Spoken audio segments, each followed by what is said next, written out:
प्रधानमंत्री मनमोहन सिंह का अमेरिकी दौरा पूरा हुआ और इस दौरे के दौरान उन्होंने प्रेसिडेंट बराक ओबामा और पाकिस्तान के प्रधानमंत्री नवाज शरीफ से कई अहम चर्चाएं की हैं। हमारे साथ हैं विदेश मंत्री सलमान खुर्शीद साहब। सर, स्वागत है आपका इस खास मुलाकात में। सर, सबसे पहले जानेंगे कि आज नवाज शरीफ साहब से मुलाकात हुई, कैसी रही है मुलाकात और क्या हमारी जो मुश्किलें हैं उसका कोई हल निकलेगा?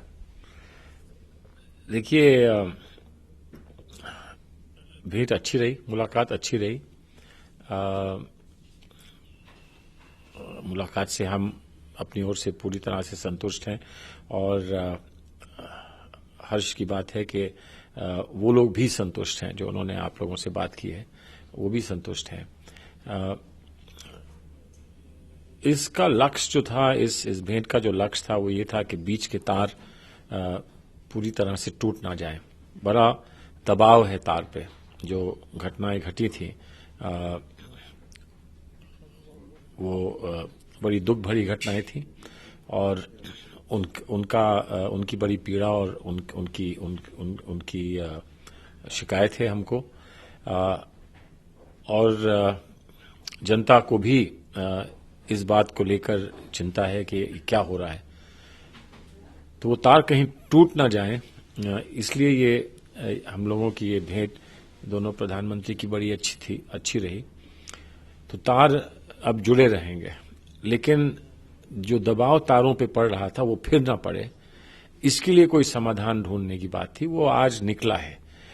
ये चर्चा हुई, काफी चर्चा हुई। उनका एक सुझाव था, हमारा कुछ और था।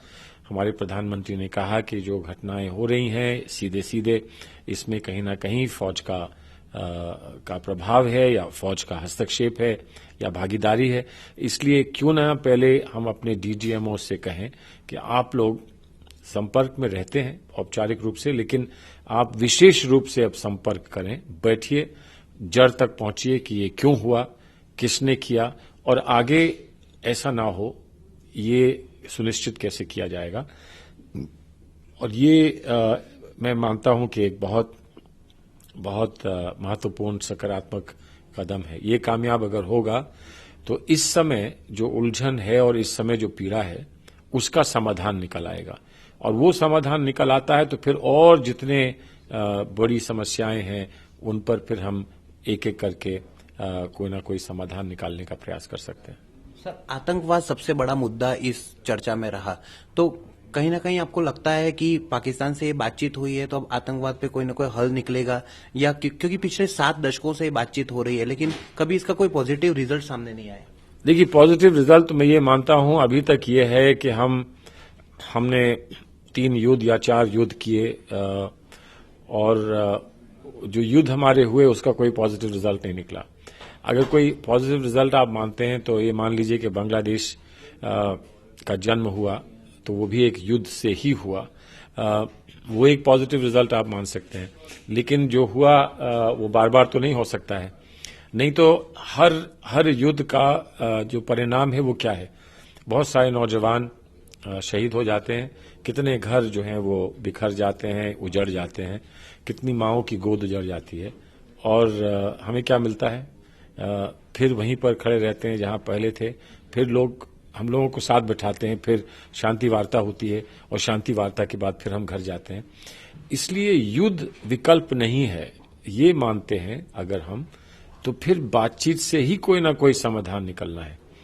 लेकिन वो समाधान कैसे निकलेगा, कब निकलेगा, उसके लिए क्या कंडीशंस होनी चाहिए, क्या व्यवस्था होनी चाहिए, ये बार बार बातचीत करके हम कुछ आगे बढ़े हैं। मैं तो मानता हूं कुछ आगे बढ़े हैं, लेकिन जितना हमको बढ़ना है उसके कहीं करीब नहीं पहुंचे हैं, और जो आगे बढ़ते हैं तो कभी फिर फिसलते भी हैं। और ये बैठक और ये जो भेंट थी, इसने जो फिसलाव था उसको रोक दिया है, लेकिन फिर फिसल सकते हैं।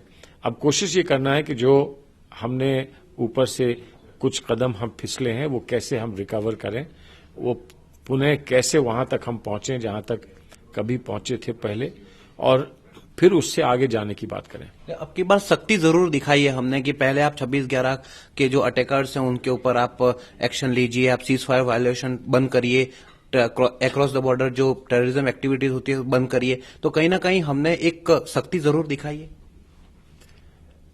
सख्ती कहिए, फर्मनेस कहिए, स्पष्टता कहिए,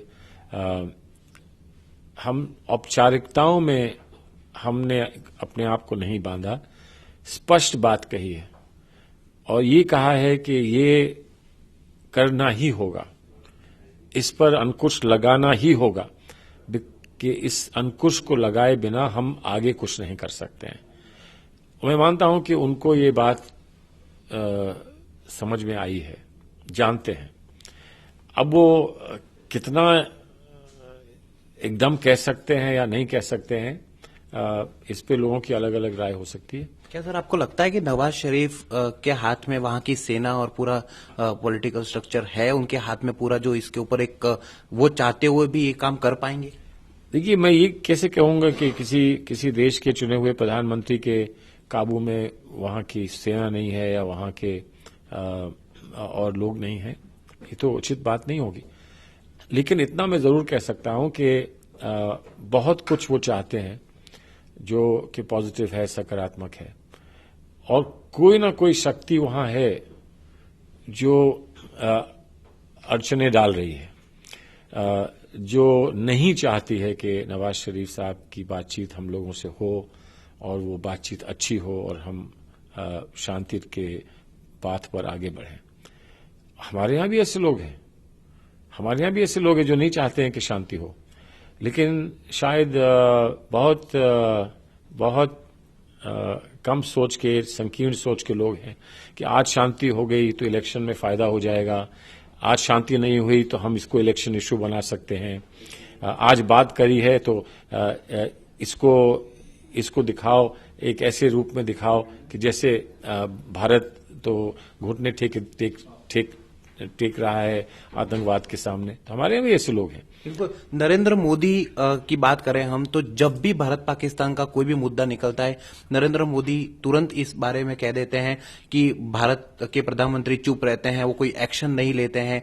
और जनता में भी कहीं ना कहीं ऐसी बात, एटलीस्ट उनकी रिलीज में तो वो बता देते हैं कि आखिर कब तक हम हमारे जवानों को शायद करवाएंगे, आखिर कब तक भारत चुप रहेगा। इसके ऊपर आप कुछ प्रकाश डाल सकते हैं, क्योंकि आप विदेश मंत्री हैं, आपको सारी चीजें पता हैं, और वो एक ऑपोजिशन के लीडर हैं जो भाषण कह के अपनी बात कहते हैं। मैंने एक दफा उनके बारे में कुछ कह दिया था तो मीडिया में लोग इसको तूल देने लगे कि मैंने कहा कि कोई कुएं का मेंढक बाहर निकलता है तो दुनिया को कितना जानता है। देखिए, विश्व स्तर पर बातचीत कैसे होती है और क्यों होती है, ये या तो वो जानते नहीं या वो जानना चाहते नहीं। दुनिया ने भी देखी नहीं है, अभी तो वीजा नहीं मिला उनको अमेरिका का ना, बहुत कम दुनिया देखी है। और 2 दिन 3 दिन के कहीं पर चीन या जापान चले जाने में आदमी ये समझे कि मैं पूरी दुनिया को समझ गया हूं, ऐसा होता नहीं। और जो एक कहावत है, अंग्रेजी की कहावत है, what do they know of England who only England know, ये शेक्सपियर की कही हुई बात है कि वो इंग्लैंड को क्या पहचानेगा जो सिर्फ इंग्लैंड ही जानता है, जिसने दुनिया देखी नहीं। वो भारत को और विश्व को क्या पहचानेगा जिसने सिर्फ गुजरात को ही समझने की कोशिश की। और गुजरात भी वो कितना समझे हैं मैं नहीं जानता हूं, लेकिन हां, गुजरात वो 3 दफा जीते हैं तो मैं मान सकता हूं कि गुजरात के बारे में कुछ जानते हैं। लेकिन बाहर उन्होंने क्या देखा है, क्या समझा है, क्या वो जानते हैं, इस बात पर मैं मानता हूं कि एक बहुत बड़ा प्रश्न चिन्ह लगा है। यहां हम आए थे, संयुक्त राष्ट्र में आए थे, जहां पर चर्चा ये हो रही है, बातचीत ये हो रही है कि संयुक्त राष्ट्र का विस्तार हो और यहां पर रिफॉर्म हो, और उसमें जो सुरक्षा परिषद है उसमें स्थायी रूप से भारत को सदस्यता मिले।